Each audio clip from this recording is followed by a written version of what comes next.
Dobrý deň, ja sa volám Juraj Karpiš a toto je ďalšie pokračovanie série Karpiš odpoveda na otázky klientov GoldSafe. Firma GoldSafe prevádzkuje stránku investičnezlato.sk. Poďme na dnešnú otázku. Dnešná otázka sa týka ďalekého východu. Dobrý deň, chcem sa opýtať, aké vážne sú problémy v čínskej ekonomike. Čína je druhá najväčšia ekonomika na svete a môžu sa čínske problémy preniesť aj do svetovej ekonomiky, alebo je to bežná situácia. Jeden rok sa ekonomike darí, ďalší rok trošku menej a podobne. Tak úplne na začiatku musím povedať samozrejme, že aj moju odpoveď berte s rezervou. V Číne nebývam. Čínu viem posúdiť len z toho, čo sa o nej dočítam alebo čo o nej počujem a teda aj za pomoci ekonomickej teórie. Čiže treba to brať s rezervou, ale môžem vám povedať môj názor z hľadiska teda makra na to, čo sa tam deje. Ono je pravda, že tá Čína bola sklamaním v poslednom roku a v posledných takmer 2 rokoch.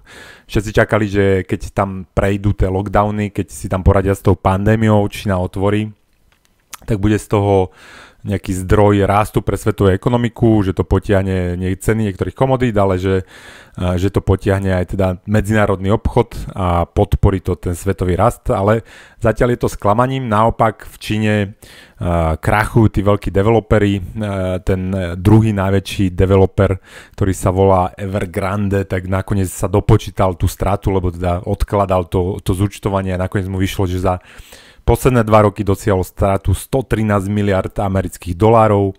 Aj ostatní developeri tam majú problém so splácaním svojich záväzkov, bankrotujú, komunisti ich zachraňujú, aby to nebolo, ten bankrot nebol nejaký neriadený, ale aby sa to postupne tie splatnosti naťahovali. Zároveň tam dochádza k prepadom cien nehnuteľností. Čo sa týka predajov nehnuteľností, tak tie sú na historických minimách, to znamená, že tí ľudia nenakupujú tie nehnuteľnosti, naopak tie nehnuteľnosti skôr predávajú, nestavia sa tam, lebo teda nemajú to komu predávať. Pohlavári, teda čínsky premiér hovorí o tom, že treba znižovať platy štátnym zamestnancom, hovorí sa o 20% redukcii platov, čiže vidíte, že tie ekonomické správy z tej krajiny teda nie sú optimistické. Akurát podľa mňa to nie je len teda nejaký nový jav, že ja som už v roku 2019, ešte pred pandémiou, som napísal v mojom newsletteri Zle peniazy, dobrý život, že Čína je mŕtva, ale ekonomicky mŕtva. A na základe čoho som to hovoril, a ono to súvisí s tým, že Čína, teda kto si ešte pamätá tú poslednú finančnú krízu, tak Čína bola krajina, ktorá mala najväčší monetárny stimul, to znamená, že vyrobila najviac nových peňazí na to, aby teda zachraňovala tú ekonomiku pred tou veľkou recesiou, ale aj obrovský fiškálny stimul, to znamená, že aj tá vláda tam vo veľkom investovala, vo veľkom míňala.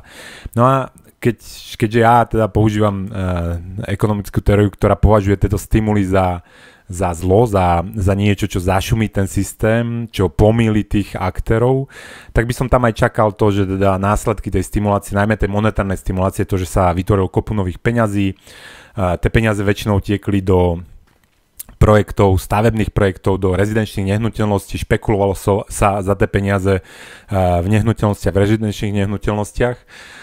Takže ja by som čakal, že tá stimulácia, mega stimulácia, obrovská stimulácia bude mať negatívne dopady práve v tom, že sa pomýlia ekonomické aktéry, pomýlia sa domácnosti, naberú na seba viac dlhu, nainvestujú to do nehnuteľnosti, kde sa spraví bublina, tá bublina splasne, bude to mať negatívne dopady. To v podstate teraz som vám popísal ako chybový cyklus vyvolaný tými novými zlými peniazmi.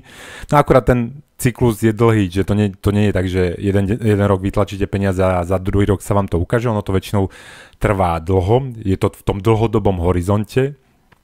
No ale Čína žije v tom dlhodobom horizonte. To ono, kedysi sa spýtali to známeho ekonóma Keynesa, ktorý ako obhajoval takéto zásahy alebo takéto zásahy štátnych ekonómov do ekonomiky, lebo hovoril teda, že ekonomika je nejaký nestabilný systém, ktorý musia tí štátni ekonómovia nejakým spôsobom manažovať. Vlastne Čína sa správala podľa tohto, že teda snažila sa zredukovať tú recesiu, zmanažovať tú ekonomiku tak, aby rýchlejšie rastla. No ale Keynesa sa kedysi pýtali, že dobre, ale aký budú mať čo následky týchto stimulácií v dlhodobom horizonte. A Keynes povedal s úškrnkom, že teda v dlhodobom horizonte sme všetci mŕtvi.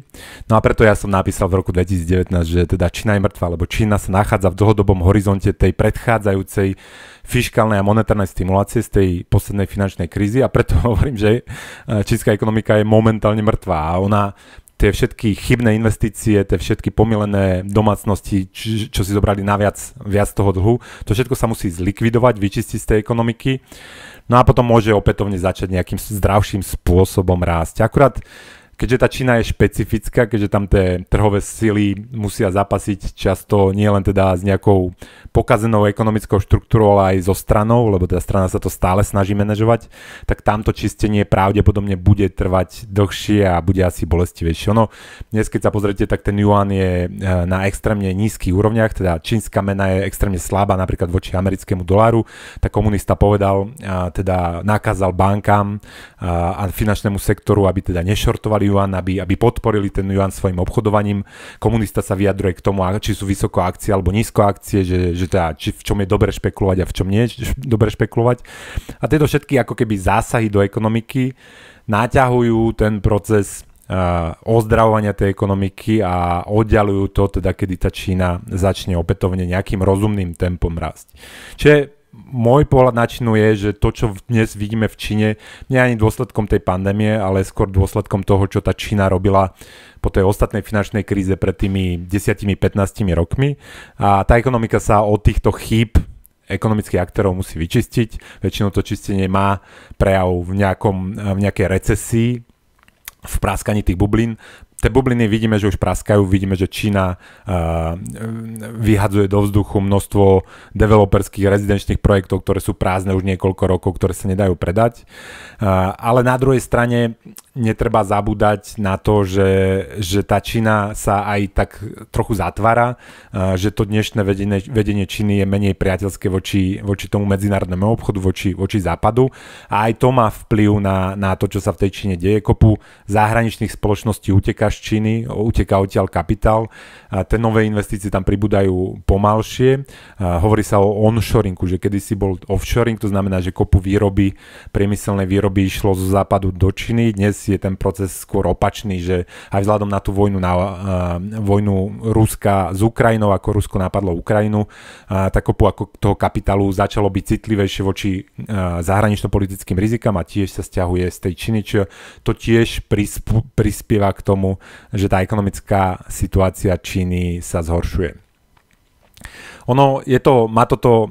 Toto všetko má samozrejme aj dopady na investovanie a ja osobne teda v tých investíciách tú Čínu až tak neobľúbujem, som voči tomu opatrnejší, keďže mne pri mojich investíciách nejde len o nejaký zisk alebo výnos tých investícií, ale aj o návrat toho samotného kapitálu, ktorý tam investujem.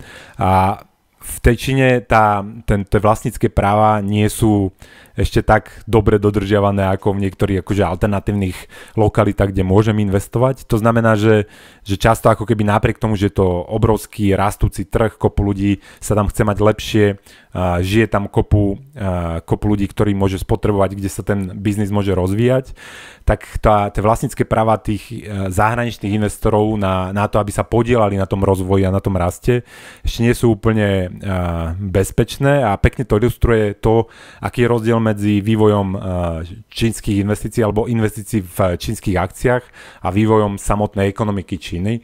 Keď si zoberieme napríklad posledných 30 rokov, tak za posledných 30 rokov to čínske HDP narastlo približne na 40 násobok. To je naozaj akože obrovský úspešný príbeh toho, čo sa stalo Čínou, ako sa Čína zaradila do toho globálneho obchodu, ako sa vytiahla z chudoby, vytiahla tú strednú triedu z chudoby.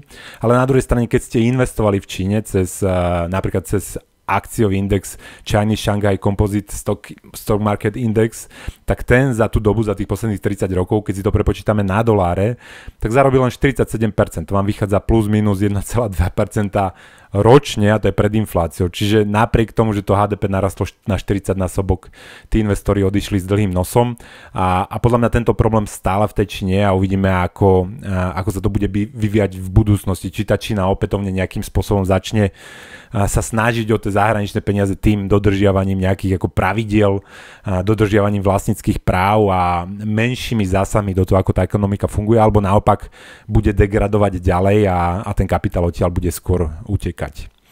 To je na dnes všetko. Zatiaľ dovidenia, do počutia, majte sa pekne.